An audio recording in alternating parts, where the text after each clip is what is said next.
সংগঠিত যে অপরাধ ছিল বিস্ফোরক আইনে এবং সেখানে মারামারি এবং সন্ত্রাসী কর্মকাণ্ড এই অভিযোগে ওনার দায়ের করা যে মামলা এখন ওনার রিমান্ড মঞ্জুর হয়েছে। উনি এই মামলায় উনি জামিন নামঞ্জুর হয়েছে একদিনের এবং জামিন নামঞ্জুর হয়েছে। ওনাকে এখন এই জেল হাজতে নেওয়া। যিনি নির্বাচিত হয়েছিলেন এবং যিনি এবং বাংলাদেশ সরকারের সাবেক কৃষিমন্ত্রী হিসেবে উনি দায়িত্ব পালন করেছিলেন।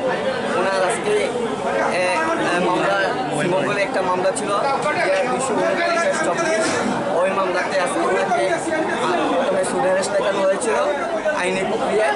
পরবর্তীতে এই মামলার তদন্তকারী কর্মকর্তা ওনাকে 5 দিনের জন্য রিমান্ডে প্রেরণ করেছিলেন। আমরা সেখানে ওনার সাথে আমরা জামিনের প্রার্থনা করেছি।